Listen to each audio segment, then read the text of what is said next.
tuned to the game.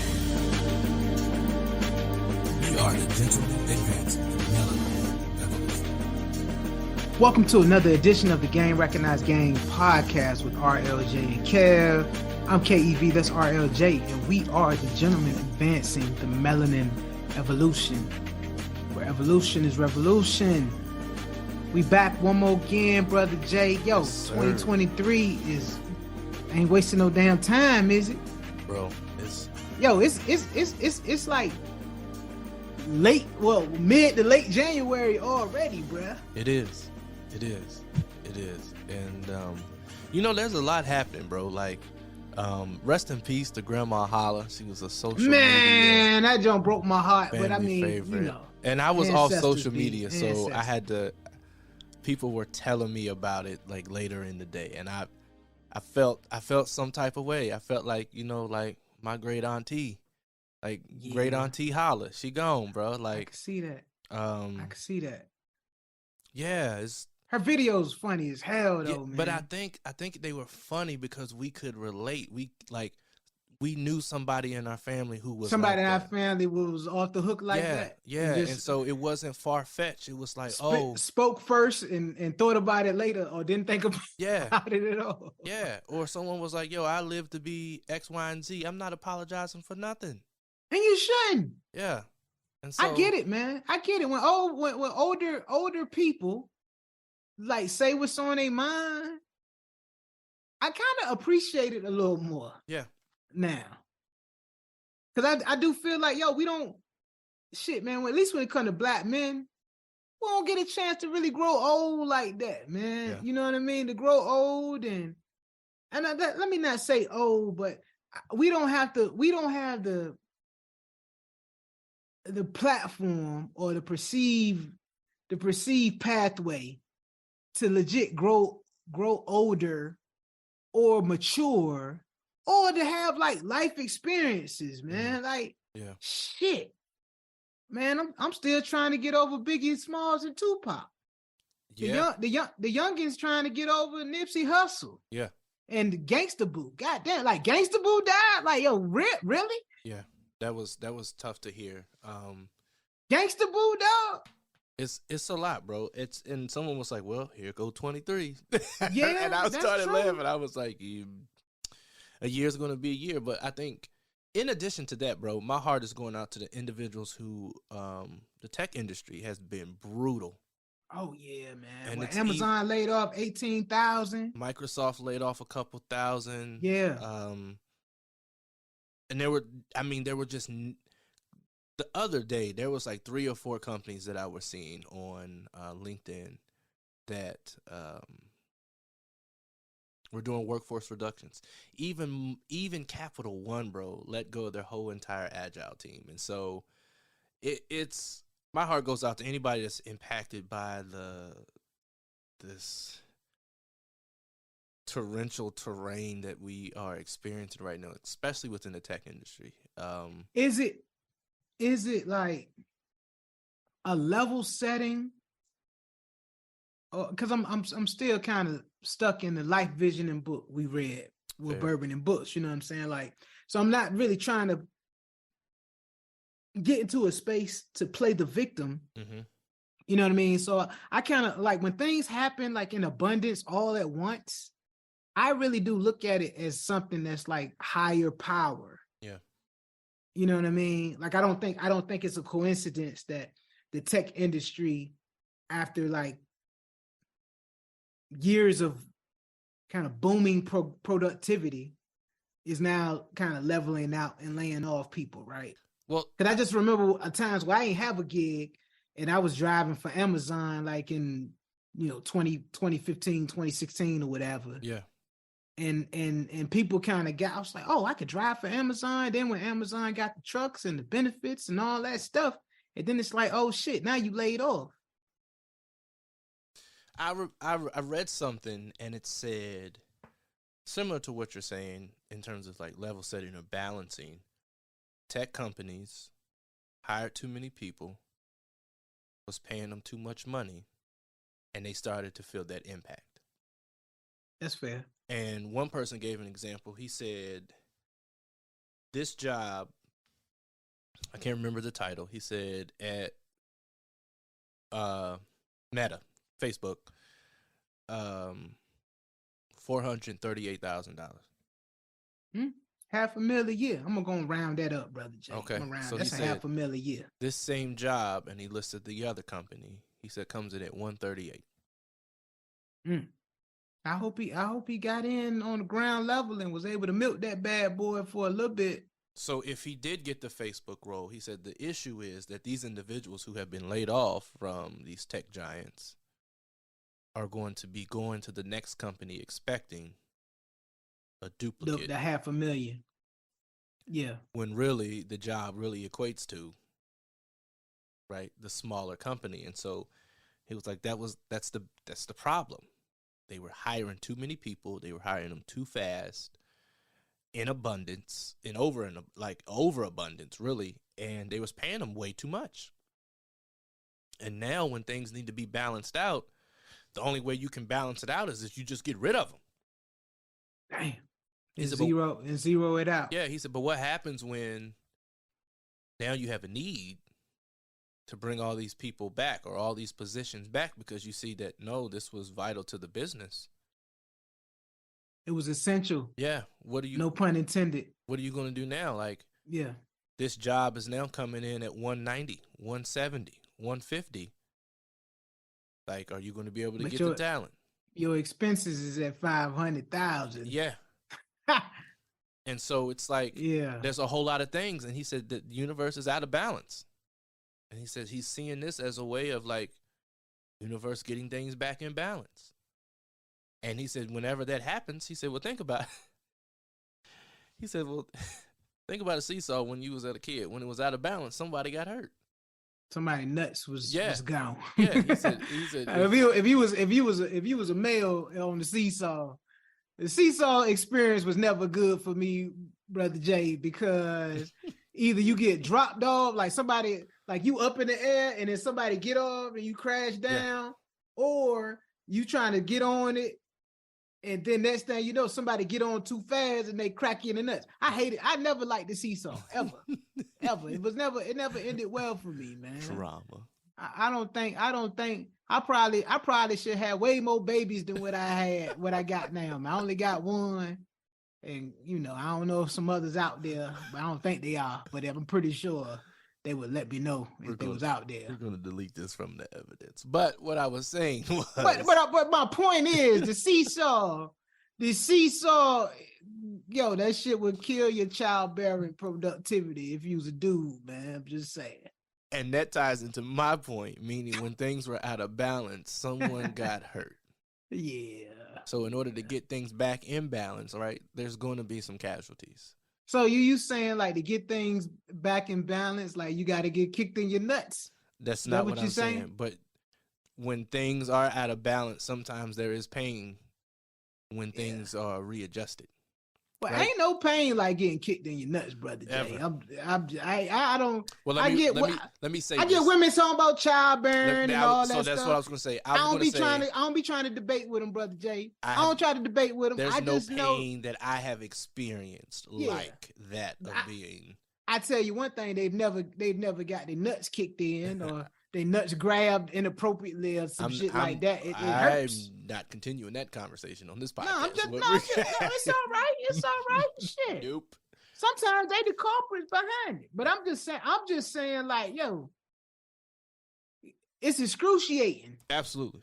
So if you got to go through pain and repercussions that's equivalent of getting kicked in your nuts, Brother Jay, shit, I don't wish that on nobody, man. And there was one young lady who her job was sponsoring her visa.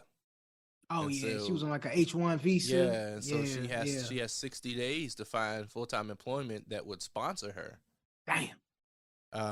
And so I read that post and I'm like, wow, this is really disheartening, and it's happening by the score, bro. It's not like 200 people nationwide from one company. It's like 11,000. Yeah. And one of my friends was like, yeah, they're doing this now. He was like, there's no end in sight because we're not even really in the recession yet. Well, see, the thing is, I guess, like, people say we're not in a recession, but eggs is goddamn $10. $10 for 18 for a dozen and a half, Well, man. someone said the reason why, there was a farmer that said the reason why the eggs are high is something was happening and the chickens got sick. And so the supply went down even though the demand was still high. We in an egg drought because of like the bird flu or some shit. Something happened. I'm not saying that that's what it is, but I don't know if there was any truth to that. But when they told me, I was like, oh, all right. But at the end of the day, it was similar to like when the gas went up. Like I still needed gas, so I just had to buy the eggs. Like I can complain. Eggs should not be goddamn $7 a gallon. $7 for a dozen though, man. The same way gas shouldn't be $7 a gallon.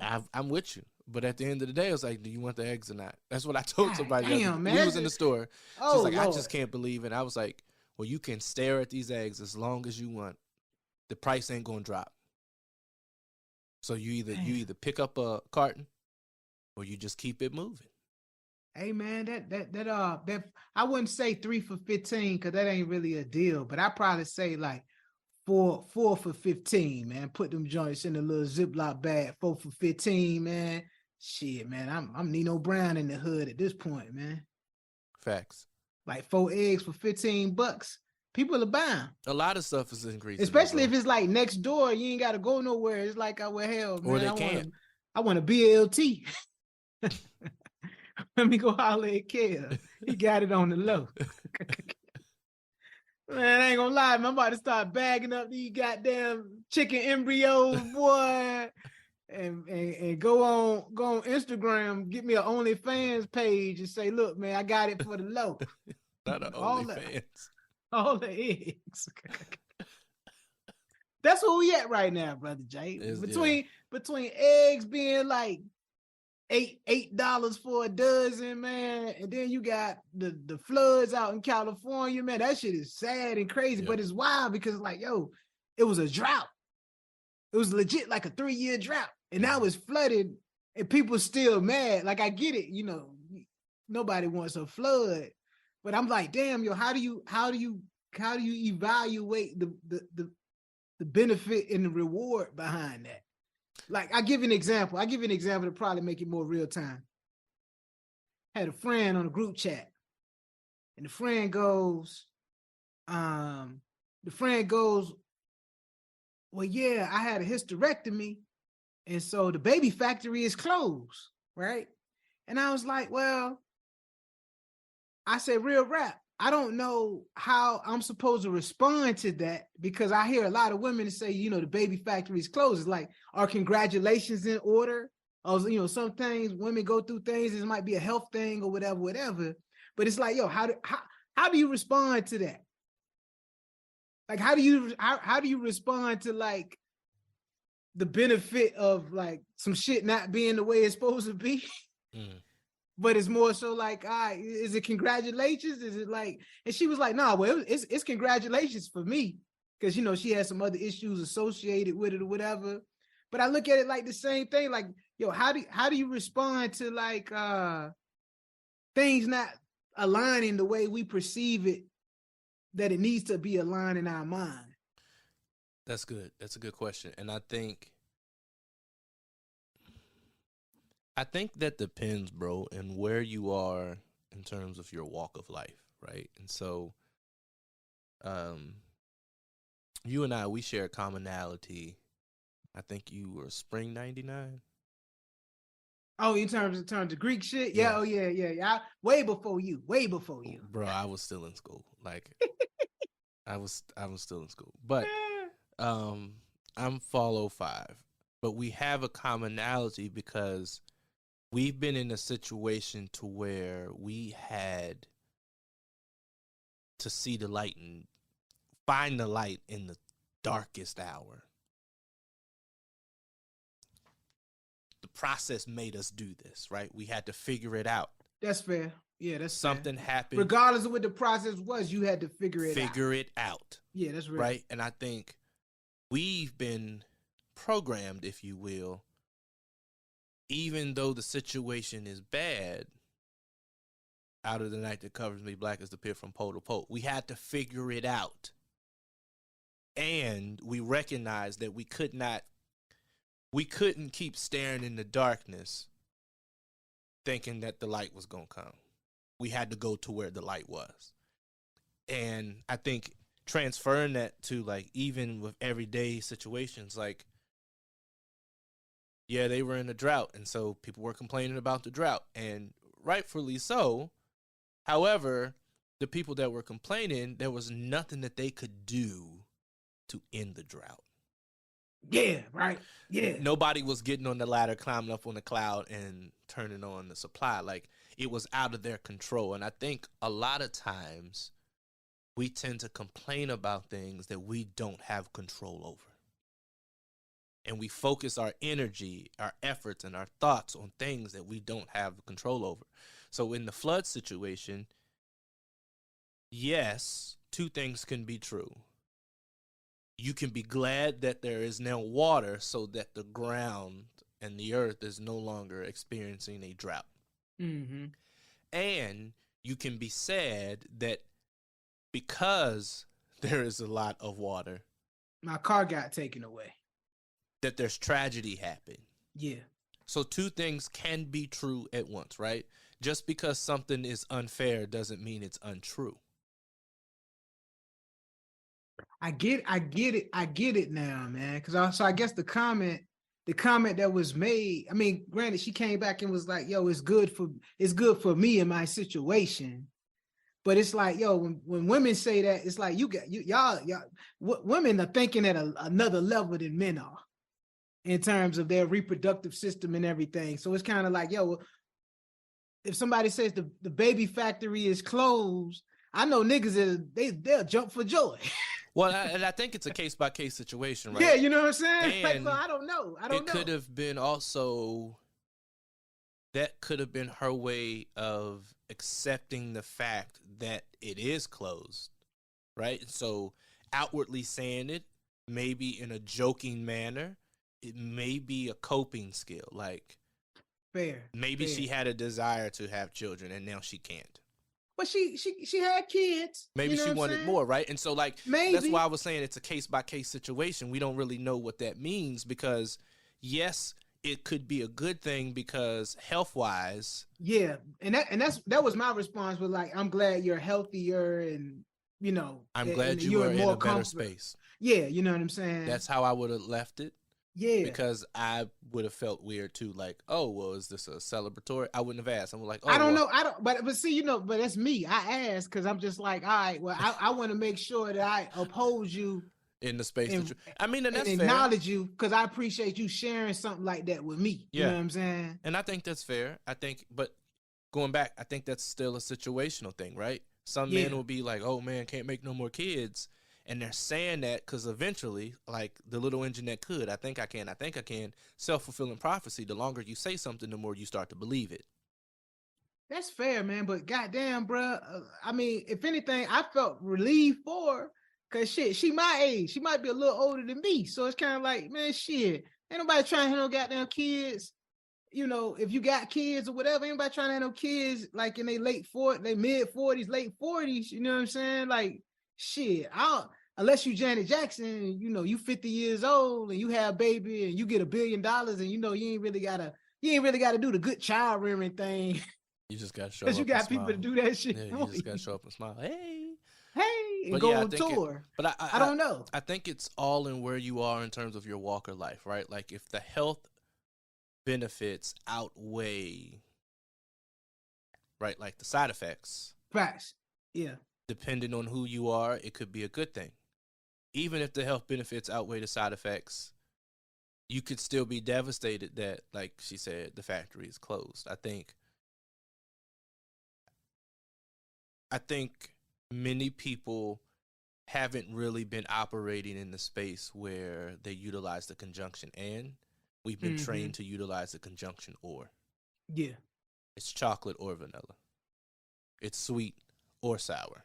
Can't be both. It's hot or cold. Yeah. It's like, it can be both. Right? Because, I mean, I kind of get it, though, bro. Like, for real, and you know, this might be TMI for our listeners, and maybe even for you, Brother Jay, but I'm gonna throw it out there. That's fair. I kind of, you know, I'm 42 years old, man. I'll be 43 this year. You know, I had my son, and I ain't really trying to have no more kids, man. Because the one kid I had, it's been tough. Do you think that if you were in a different situation that would change? Nah, man, because this the ill thing, right? I was 15 years older than my sister. So like I've been through the parenting thing, you know what I'm saying? I've been through it twice. I'm gonna claim that.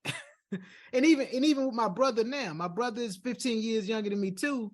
And I consider him a peer, but a lot of the conversations that we have, it's almost like a parent / mentor kind of thing. That's just like, that's the nature of it, right? Because of the age gap. And so for me, I'm like, well, shit, man, you know, should I get a vasectomy? I ain't trying to have no more kids for real. You know, but I could kind of see it like, oh well, yeah, I got snipped, so yeah, it's a celebration. But at the same time, like if I had like some medical shit going on and I had to get snipped for a medical reason, I don't know if I would probably wouldn't have that same approach, because it would be more like remorse and grief behind it. I had a friend share with me, they had a medical procedure done and it required the removal of the possibility of being pregnant. And we were having a conversation, and she said, it's not that I was thinking about it, but the fact that the decision was already made for me made it tough to accept. Got you. Like, A and B has to happen, and as a result, C's going to happen. She was like, well, shit.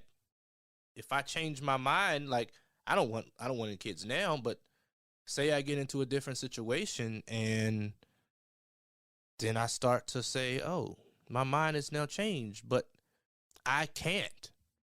If I go through with this for health reasons, I can't.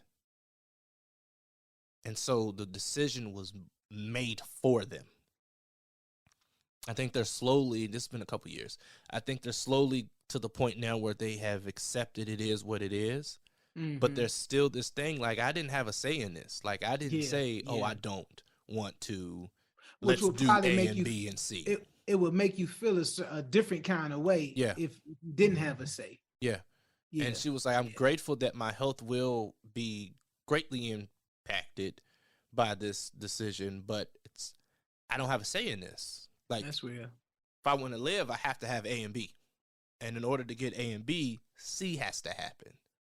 I can't just get A. I can't just get B. I have to get A and B, which results in C. Yeah. And so it's still to the point where, hey, the factory is closed, but it's like, damn, the factory is closed. And on the flip side, when you look at my father, right? My father had three sons, 3 different women. And he was like, yeah, well, I got snipped. I was like, well, nigga, you should have. You know what I'm saying? Like, love my dad, man, but I'm just saying, like, you know, it's like, all right, well, I get it. You probably you use a nigga that probably needed to go that route. You know what I'm saying? So I guess it would be celebratory because, like, all right, you could continue to be. I don't know. Is that being responsible? Is that being responsible? I guess it's being responsible. What you think? So, a couple things. Yeah, I don't know.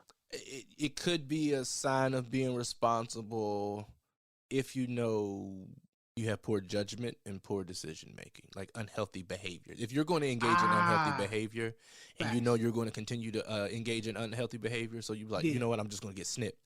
Yeah. But you're not going to stop the unhealthy behavior. Yeah, does that count? I don't know. It's kind of like, I'm not going to shoot it, I'm going to sniff it. Yeah. Right? It's like, yeah. Well, I'm not shooting anymore. I'm not like shooting, like there's no needle holes in my arm, but it's like, but you're still ingesting it. Yeah. You're still going. I engaging mean, in the unhealthy behavior. yeah. Even if there's an extra level of precaution, right? There's still, but you're still putting others at risk. So child, right? The sniffing stops the population, but it doesn't stop the other side The bullshit. effects, like the shit you can't get rid of, the gift that keeps on giving, right? So there's a Facts. lot of things that could be a result or a product of that unhealthy behavior. So is that a responsible I don't. decision? I don't know. Is it? Depends on who you ask.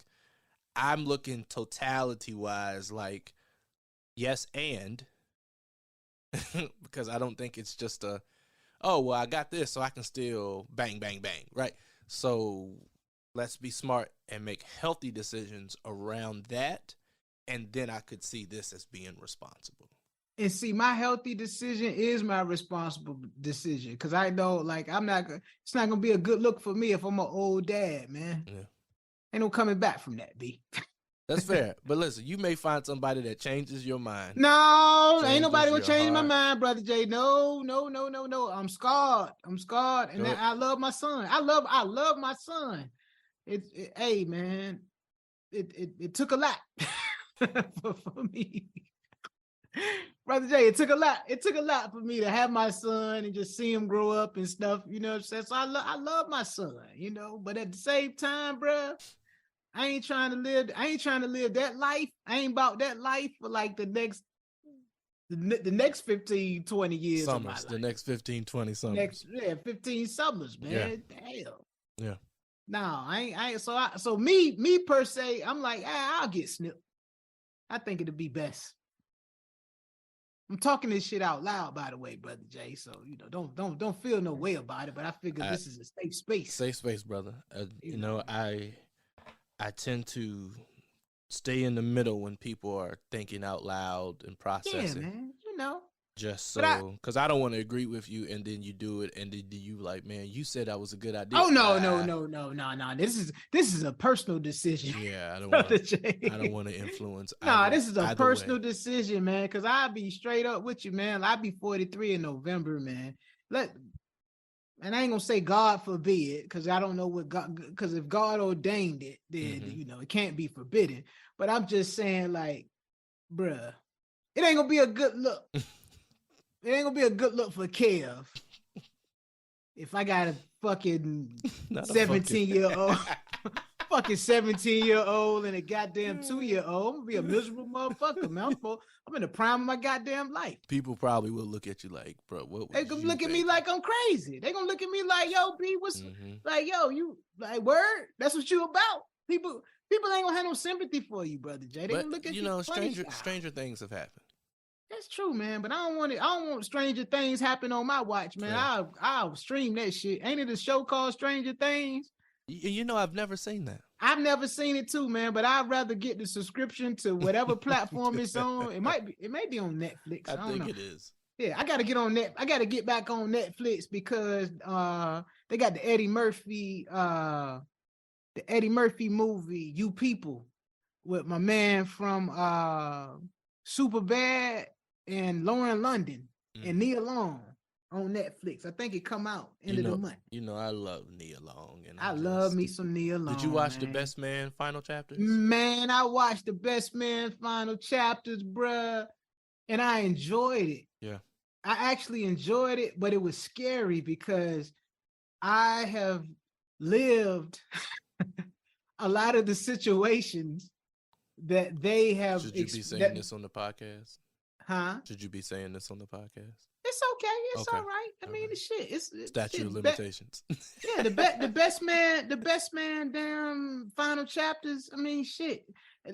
The dope thing about it for me was the fact that I grew up with the franchise. You know what I'm saying? Yeah. So like, I saw the first Best Man when I was in like my early 20s, and then to see them kind of progress and the different experiences and things that took place in the series, I'm like, damn, like that's life. Yeah.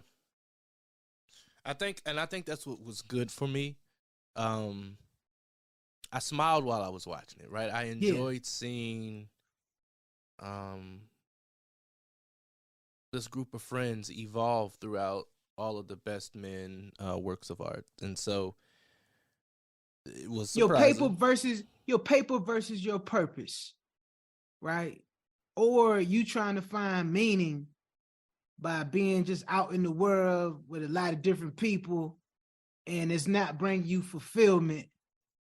And the next thing you know, you kind of sitting in the room looking at yourself in the mirror, and you don't like what you see. Yeah, and it was real, bro. It was stuff that was relatable. Yes, yes, yes, yes, It was yes. very relatable. So yeah, I definitely enjoyed it. It's probably something I'd watch once or twice more. I'm gonna get it. I'm gonna watch it again too. But I think the next setup, man, I'm gonna watch it.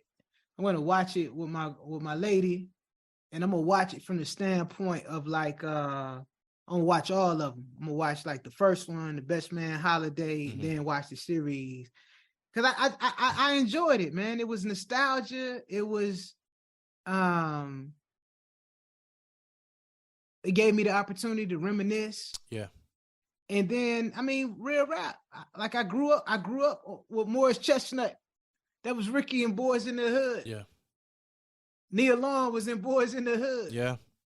I grew up with these characters. I mean, Tay Diggs was kind of, I adopted Tay Diggs, but it was like, yo, you was with Angela Davis helping her get her groove back. So I'm a grandfather you in. Yeah.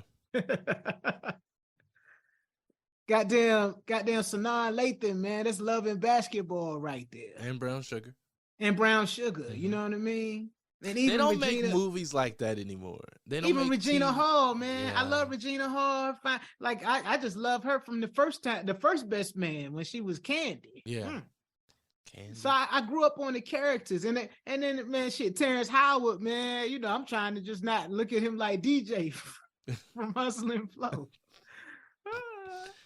So it was nostalgia for me, but I enjoyed it. I really did, man. They don't make movies or TV like that anymore, and I think that's what I really appreciated it. Right, it took me back, like you said, nostalgia to the '90s, where like there were a lot of movies that was about Black life. Like we could see ourselves in works of art. Like it was. I mean, yes, don't get me wrong, there are movies that are about Black life now, but it's like the 90s was its own, it was like the Harlem Renaissance, bro. Like it was, bruh. it was the early 90s in particular, you know, whether or not you looked at if it was House Party with the Hutland brothers, if it was Juice, if it was New Jack City, if it was Boys in the Hood. Class Act. If it was Menace to Society, if it was Love Jones, if it was Love and Basketball, if it was what's the other joint? Hold on, don't get me wrong. Cause what's my girl that was in Best Man Final Chapters that's married to light-skinned brother? Boris Kojo. What's his wife name? Oh, Nikki Parker? What? No. Shit, I can't remember. But you know, but she played Terrence Howard, the woman that he was gonna marry at first in the joint. What's her name, man? She fine. Can't remember her name though. Nicole Ari Parker. And so she was in wasn't she in like a rendition of like the Soul Food series? I think like she was Vanessa Williams from the movie. Yeah, she was like her character in the TV show. Yeah, on my bugging. I think so. I think she was in the Soul Food series. But at any rate, all of these characters like were extensions of like the era that I kind of came of age in. Mm-hmm. And so I think I enjoyed the series off of that. But it makes you really think about not necessarily your mortality, but the fact that, yo, man, a lot of times we are old too soon. You know what I mean? And I just think I think like when you talk about or discuss stuff that's happening today, like for example, that's religion, right? And I'm at an age now where a lot of my friends and associates and colleagues or whatever, they have experienced certain things in life that has driven them to a level of I won't say religion, I'll say spirituality or a level of awareness or what I like to deem as an empath and a light worker, an awakening, right? An awakening typically will force you to um, a religion that you're going to practice or even a God that you want to serve. You know what I'm saying? Like something happened in your life where there was a level of awakening that happened that contributed to your awareness that maybe motivated you to subscribe to one doctrine or another. You know, and it's wild because a lot of young black men are dying, and they ain't dying to like gun violence. Yeah. They're not dying to like, you know, you getting a beef on the street, or they're not dying because they was in the drug game. They're dying from we dying from heart attacks. We dying from like diabetes. We dying from stress. We dying from like a lot of stuff that you know, CNN, MSNBC, Fox News, they not putting that shit on the TV. Yeah. We dying from hell. We dying from not being able to articulate or express our emotions. Mm-hmm. And so then when you kind of think about the concept of spirituality, however you define it, I just think the last 3 years have really provided us with an awakening where people have lost loved ones or people have just been forced to change their way of thinking to create like this level of awareness. You know what I'm saying? And it, at least for me, it's been enlightening to me because I think my awakening happened way before 2020. I didn't know that that's what it was called though. Right. And so my question for today's show, Brother Jay, like, what sparks religion? What sparks spirituality when it comes to black men? Because, you know, we interpret it in different ways, right? You know, you got some brothers that came up in the Baptist church. You got some brothers that came up in the Nation of Islam. You got some brothers that are Black Jews. That seems to be a popular topic of discussion of the day about who's the real Jew. I don't know. I just know, like, for me, my awakening in terms of my own spirituality has really happened out of circumstances that were not ideal, and I think forced me to figure out my place in the world. So it wasn't like this luxury. It was like something that had to have happened in order for me to be where I am now, like lessons.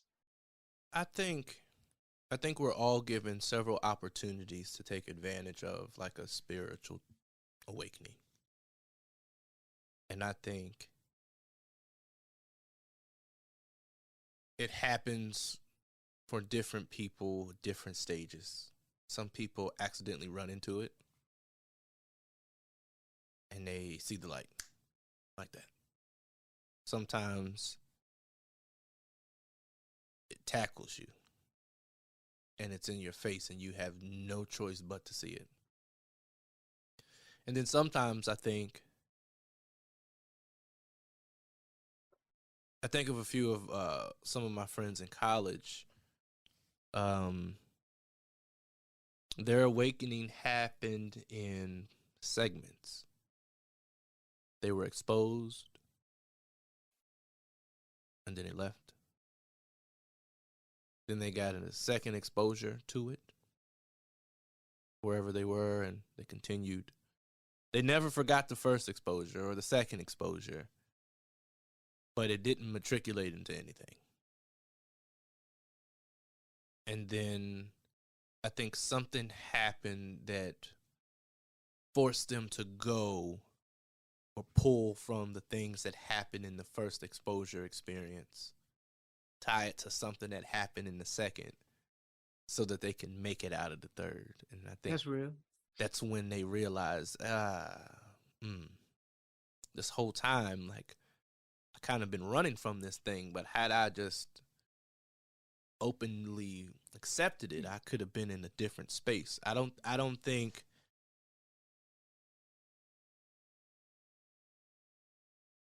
individuals are ever expecting to have one. I think we just go along life's journey. Even individuals who, like you and I, we were raised in the church. Yeah, and it was kind of like based on the family that you came from and where you were born, what church you went to, even if you didn't want to go. Yeah, even if you didn't want to go. And it's strange for me because, like, with my family, at least on my mother's side of the family, it was pretty much the Baptist church. Even though, like, my immediate family, I wouldn't necessarily say we were like church. We went to church, but it wasn't like we in that joint every Sunday.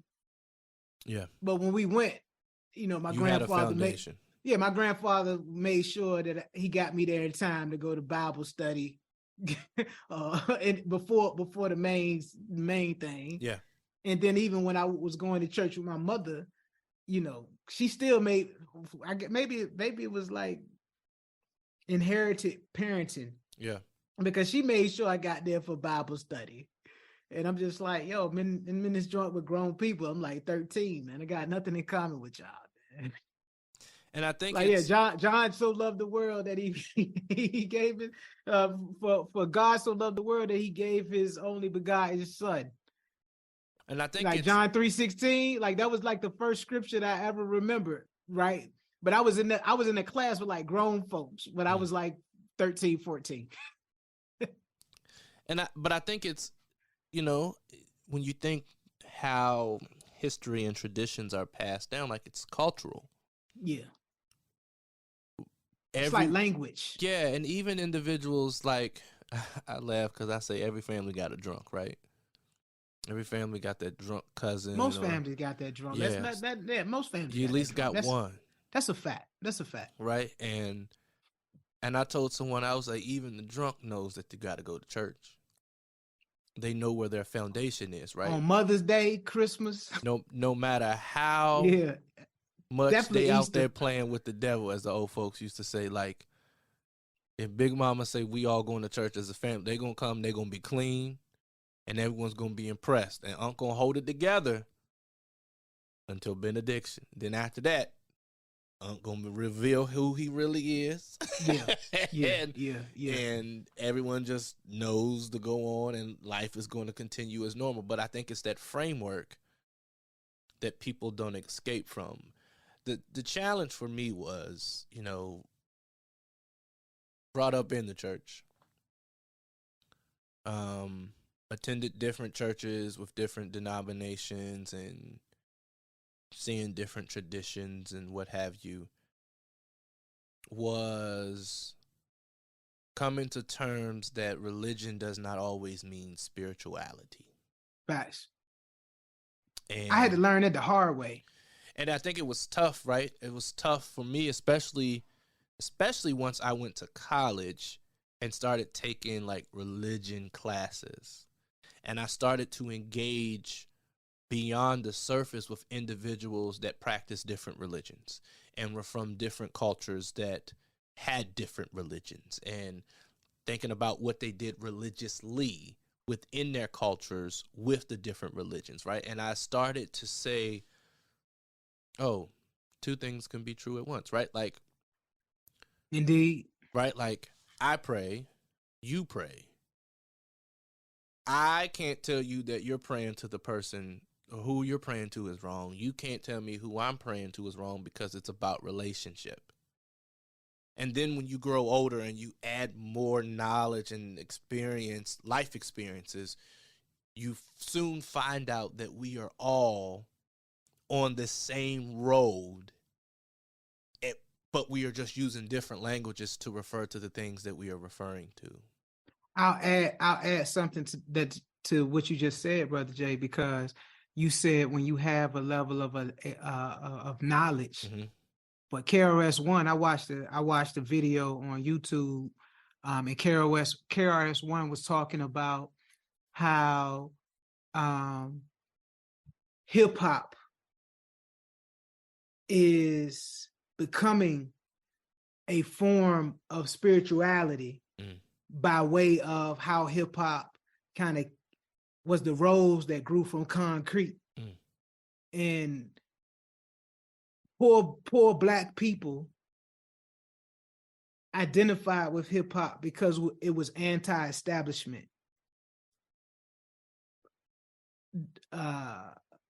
Depressed and repressed people started to subscribe to, break dancing as a form of expression, MCing as a form of expression, DJing as a form of expression, graffiti art as a form of expression, to legit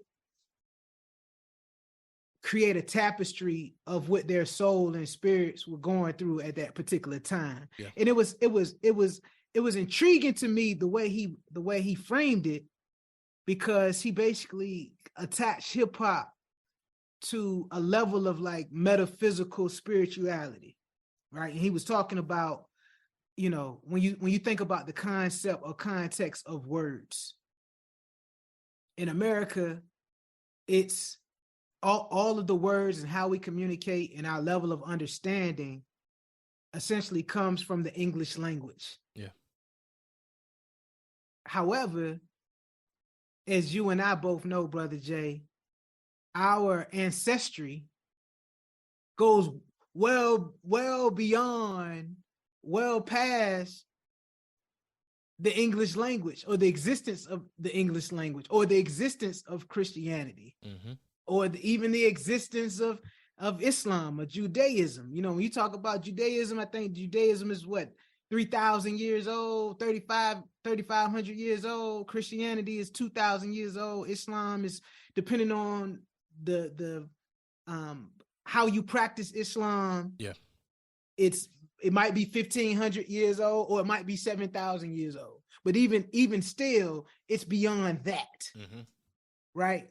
And the words that we use to create a level of understanding also impacts kind of like how we identify with religion or how we identify with spirituality. And so does it make it right or wrong? Because it's wild. You hear a lot of people now, I think people say, well, I'm not religious, I'm spiritual. But people can't even define what does you being spiritual really mean. Because I would subscribe to kind of the same mantra, like, I'm not religious, I'm spiritual, but I'm not religious because I feel like if you adopt or subscribe to one religion or the other, we are creating a disconnect. But me being spiritual, I believe that there's one source, and the great I am is the great I am. But depending on, to your point, where you were birthed in the world, what part of the country you're in, or what part of the globe you're on, that is indicative of what you subscribe to. Yeah. And that alone tells me, like, yo, people believe what they want to believe, and people fight over this.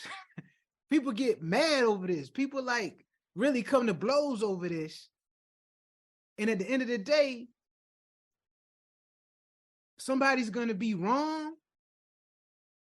If you say, well, Christianity is the only way. All right, you can subscribe to that. But there's a chance you might be wrong.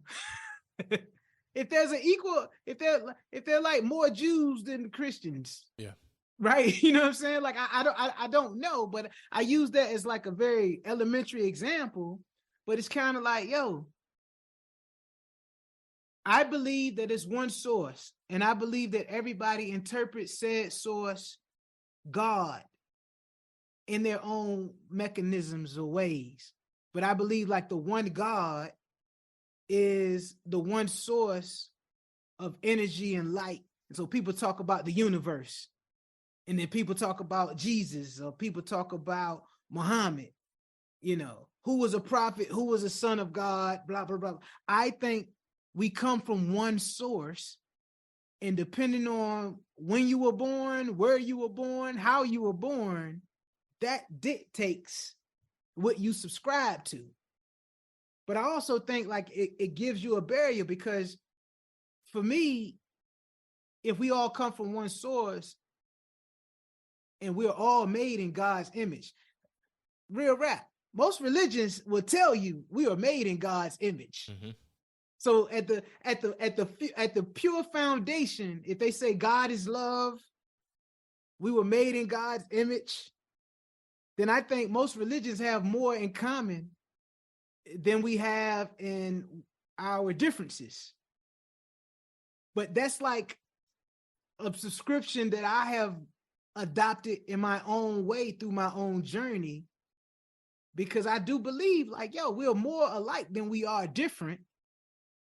And the constructs and the infrastructure of religion creates that level of separation that we have. But when you think about most Black men, we go through the same journey because we're trying to figure out like where our place is in this world, what our purpose is in this world. And really like the things that we adopt and the things that we kind of take on, is that really our purpose? We don't even know. Mm. Like who's the God of Mansa Musa? Who's the God of the Zulu nation? Who's the God of, you grew up in a Methodist church in Kansas. Whose God is right? Whose God is wrong? Yeah. And I really feel like as Black men, man, we get like stuck in the middle sometimes. And I think that's what made the Nation of Islam so powerful, because it helped to create this sense of one identity and purpose for the Black man. It was definitely a source of empowerment. Not saying that the other religions did not. And so when I studied just the history and the works of the Nation of Islam, you can see like there was discipline, and that ran over into family functioning, and that ran over into community empowerment, and that ran over into Black economics, and that ran over to Black identity, right? And so you can see why and how individuals who were in search of something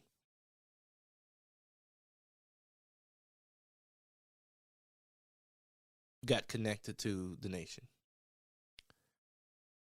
I will also say that it's really tough to think about, to consider, research, read, learn, or experience other things than what you are taught if you don't have exposure to it, one. Two, that goes back to the awareness piece. Yeah. Yeah. And two, if it's forbidden. And I remember having a conversation with one of my friend's parents, and we were talking about friends and people within our networks that are different than us. And he said he remembered growing up that he couldn't be friends with a little boy up the street because his father was in the Nation of Islam. Oh, wow.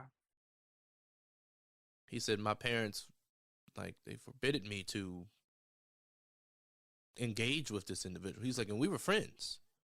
He didn't do nothing to me. I didn't do nothing to him. We played together like we were like best friends. And I didn't understand why my parents were being so mean and not allowing us to engage with one another. And then when he grew older, he found out that it was because his friend's parents were within the nation. And his parents were afraid that he would teach or he would get some exposure to the teachings of the Nation of Islam. And that would deter them away from Christianity.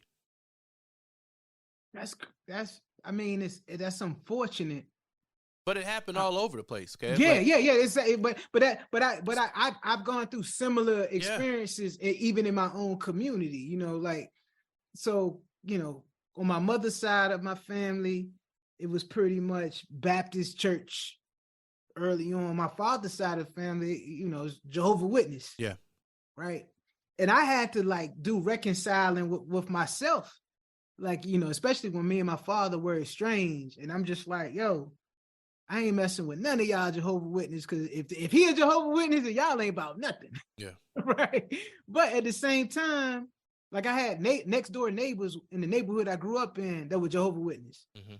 Played with their kids, like it was like we were a community. Yeah. Right. And even now, I have aunties that will send me Jehovah's Witness scriptures or things on the Watchtower, or things on the website or what have you. And I had to check myself at a point to say, you know what, yo, y'all stop putting this stuff on me. You know what I'm saying?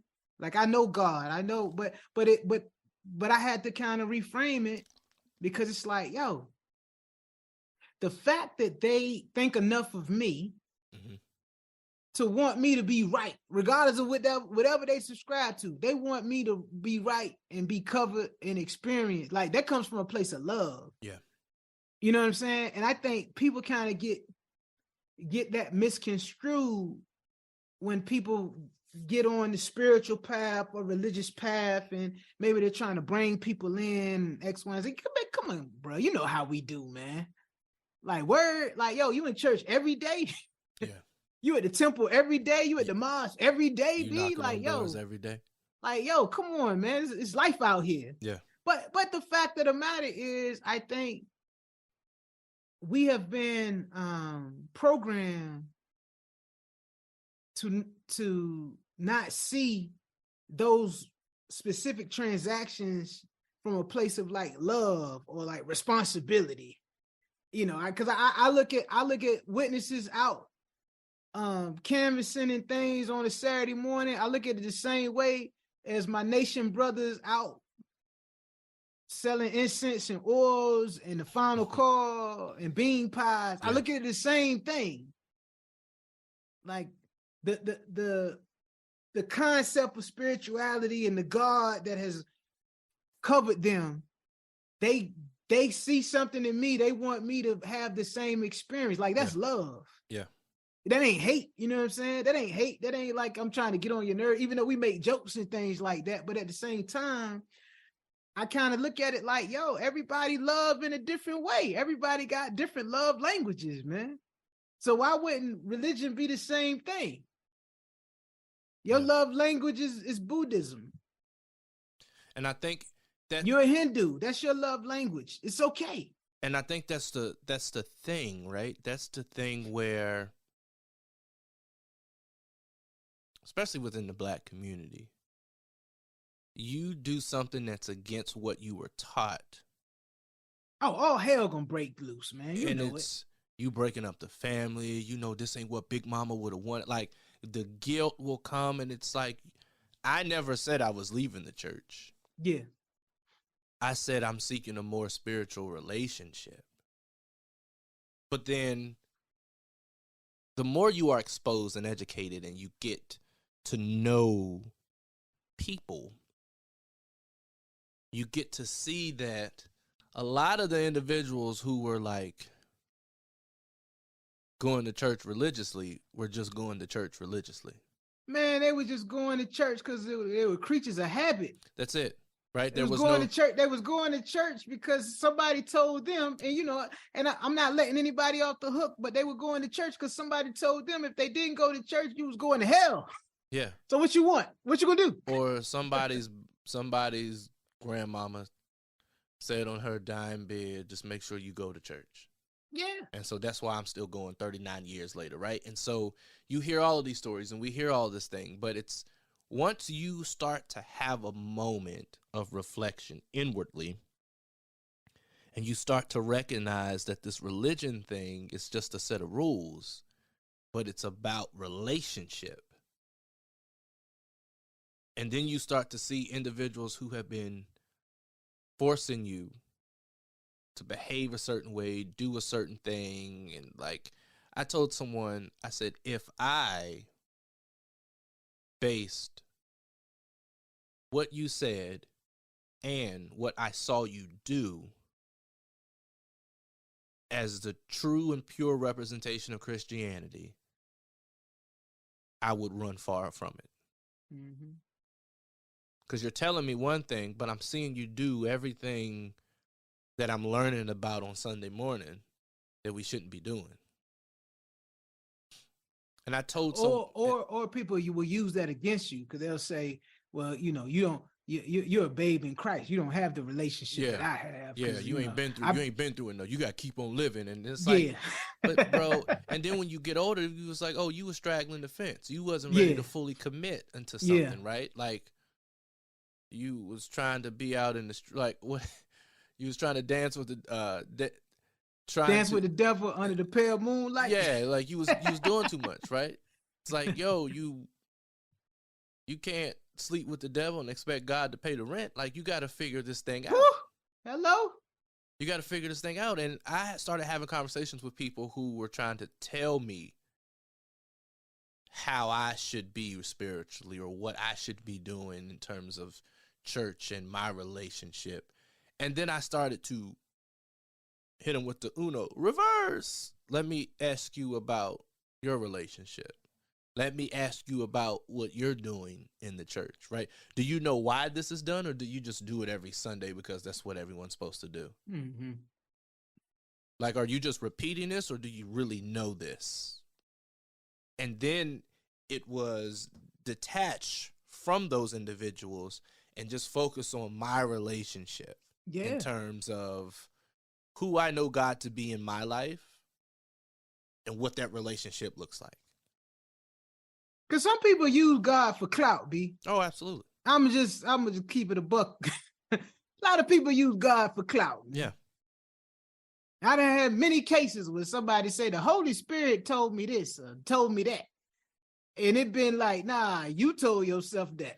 And you just want to make it sound good. Yeah. Or God told me to tell you. I said, oh, no. I was standing by one of my spiritual advisors. I said, God also has my number. So if it was anything he wanted to tell me, he would have called me personally. Oh, he would have called me up, knocked on my door. Yeah. Knock and he shall answer. Well, how do you know I'm not the messenger he sent? How do you know I'm not the messenger he sent? I said, because you got a lot of self in this. Yeah, you 3D, baby. You 3D. You got a lot of self in this, right? You 3D. You got a lot of self and emotion. If this was really something you were told to tell me, you would have told me and not tried to get in my business. See, you doing too much. Now I know it's about self and not about salvation. My God goes beyond time and space. Yeah. My God is the Alpha and the Omega. My God is omnipotent, man. Yeah. That means that my God is everywhere. Yeah. My God is neither man nor woman. Yeah. Because if we were all made in God's image, you can't put a description on God. Yeah. Paul couldn't even see God, bruh. Yeah. He was blinded. The light was so bright. They say Jesus is the one true light from God. So we talking about a concept that is greater than like the bullshit that we try to put on each other. Yeah. And we label it religion. Or we label it spirituality. Well, it's easy to label as religion, right? Because religion has rules, and because I now say this is religion, or you can't do that because X, Y, Z. Like I'm putting you in bounds. Yeah. And I always ask, why are you trying to put me in bounds when God is boundless? Hello. Like, why are you trying to make me do this and only operate here? But you just heard the sermon where he says the cattle on 1,000 hills, including the hills, all belong to. So if I'm called to be a representation of, it's not just in this space, right? Like, because if I'm made in His image, I'm made in God's image anywhere I go. yeah, like I just, and then this conversation goes so many ways, because I think about how individuals our age have left the church, and there has been a return, and a renewing of the concept of church. Right, church is looking different than what our grandmothers did back in the day, and parents, right? It's different. It's different than what their grandparents and parents did, and so there has been a return to the practicing part, but the concept has changed, right? Like, gone are the days where it's like, oh, you got to be in church, you got to do this, like you got to be here 6 days a week, and it was like, the pastor ain't gonna be here 6 days a week. Like, no, nah, man, he put that joint on YouTube for a reason. Yeah, She like, put that joint on YouTube for a reason. if I'm here every day of the week, how am I supposed to go out and spread the good news? Like, it doesn't. I don't. He's not gonna give us extra hours just because we was in church on all day on Sunday. Like, I eventually got to be able to get exposure to the people who, as my mentor would always say, we got to get the lost to the cross, right? I got to get to where they are, Mm-hmm. right? And so I have to be able to put into practice the things that I'm learning, and I have to be able to fall down. I have to be able to learn about the fall and learn what caused me to fall so that I won't fall again. But a lot of times, especially within the Black community, we try to prevent people from falling, and that takes away from the lesson that God is teaching. Right. And so then when the lesson gets repeated, because they didn't get to thoroughly learn it for themselves, they constantly keep going down this spiral, and life keeps hitting them harder and harder each time because somebody wanted to come in and play God. Yeah. I think that's what it. I think that's what it really comes down to. You know. And the wild part is, it's beef. It's like it's real beef. Like in the Middle East, man, the Gaza Strip, like it's real beef that's going back thousands and thousands of years, bruh. But it's wild because, like, people say, well, the God of Abraham. Mm-hmm. Well, if Abraham produced Ishmael and Isaac, but it's still the God of Abraham, Yeah. then who's right or wrong, bruh? And I think when you look at it from a religious standpoint, like, somebody got to be wrong. When you look at it from a spirituality standpoint, I told someone, you praying 5 times a day is no different than this person that just prays once. Nope. It's all about relationship. I don't care how many times you do it, right? I don't care how long you do it. Even something that I tell my couples in relationship coaching, length don't mean strength, right? And so just because you've been doing it for 20 some years doesn't mean that that's right, or that you're a more stronger or devout follower of. Just because you've been connected for 20 years don't mean when the rubber got to hit the road and the fire turned up a little bit, gonna mean that y'all gonna stay there. Well, it doesn't even mean you've been connected. Exposure doesn't mean connection, right? Facts. Connection requires action. Yeah. Right? Like, you got to establish the connection, right? And so you can be close to the sun and still not get the light from the sun. Hell, you could be close to the sun and you be Icarus. Yeah. Your damn wings gone. So yeah, you ain't know how powerful the universe was. and I think it's all about this moment of exploration and awakening. I can't tell you when yours is going to be. You can't tell me when mine is going to be. You can't even tell me if it's going to be like a 1 episode or is this going to be like a season 4. Facts. What you can say is that I think we all experience it one way or another, and then I think there's a decision that we have to make when we experience it. And it's up to us to nurture that relationship with the center of our spiritual connection. Facts, man. I mean, like, I get when people say, well, the vibe is off, or your energy, and they're about energy. I don't think people understand what they really mean when they make those comments or statements, though. Like, it's bigger, energy, it's bigger. Spirit, whatever it is, just trust it. Yeah, exactly. Just trust it. Because it's all energy. Yeah. It's all energy. Yeah. And it's coming because we are all spirits. Yeah. Like the real rap, man, like this world we in, this shit is temporary, yeah. B. We was here before this, and we're going to be here after this. Donald Lawrence has a song that says, we aren't natural beings having a spiritual experience. We are spiritual beings living this natural experience. And we're in human form. Yeah. And even if you look at Jesus, man, Jesus could say this is finished because Jesus was out of his body. Jesus knew the body was temporary. Yeah. Jesus knew the body was sullied. Yeah. Jesus knew like the body won't really worth a damn. So you could do whatever you could do here because my spirit is eternal. Yeah.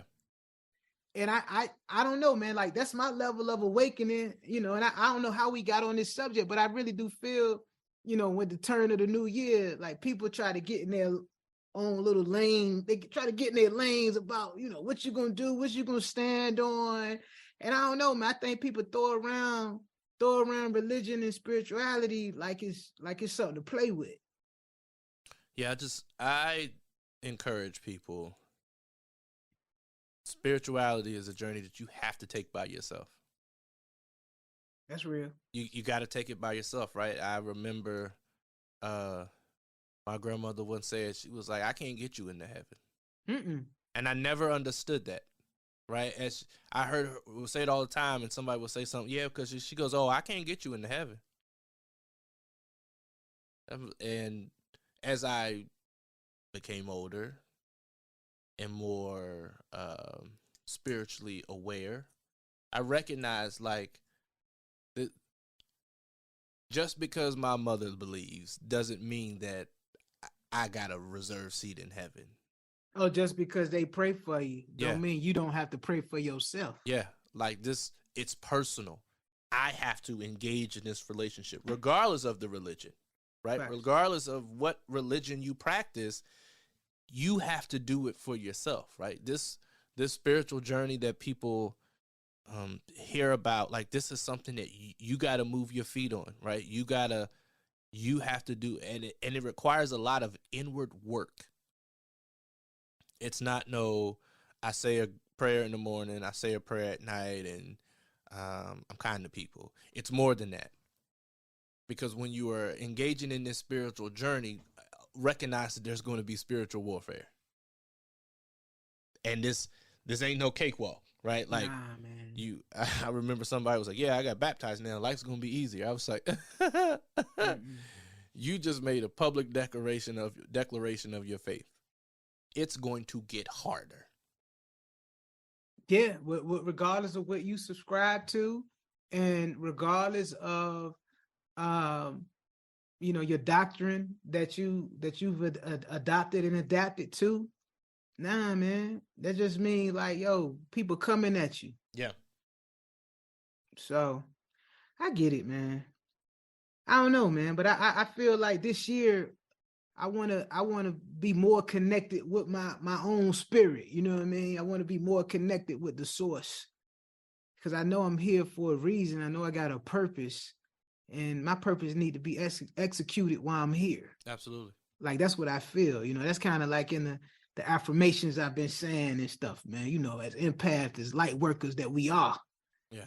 I'm trying to really lean into the fact that I'm a direct result of the Father of lights. that produces perfect and good gifts. Yes, sir. The Father of lights. Yes, sir. You know what I mean? So like it's, you know, he who is greater than in me is greater than what's out in the world. Like I believe that. Because that's what's kept sustained me. But like you said, that's about relationship. You know, and so man, I don't know, man. This year, I just hope everybody gets an opportunity to have a spiritual walk of substance, regardless of what you subscribe to, man. Because I ain't gonna lie, man. People out this joint selling wolf tickets, bro. Scary. It's scary, brother Jay. It's scary, man. It's a lot happening. It's scary, man. I'm trying to figure out how I can lie on my resume and lie about my education to get me a seat on the United States Congress, the United States House of Representatives, man. You hear about the boy in New York, man, lied on everything and got elected, and now he don't want to step down. He got caught in his lie. Spirit ain't right, man. Spirit ain't right, bro. Trying to be better than that. Unless you could get away with it. That's the thing. That's the thing. For now. Trying to be better than that, bro. Get Trying to be with better it for than now. But yeah, right. It'll eventually come up. That's real. That's real, man. That's real. But brother Jay, it's been a good time philosophizing with you, man. It just, you know, we trying to give people a different approach of what we usually talking about, man. You know, yeah, we God's children too. I'm half heathen sometimes, but I'm still God's child. You can't judge me. Only God can judge me. Shout out to Tupac. On that note, man, you've just witnessed another edition of the Game Recognized Game podcast with RLJ and Kev. I'm KEV, that's RLJ, and we are the gentlemen advancing the melanin evolution, where evolution is revolution. Until next time, let your light shine, man. Be light. Be light.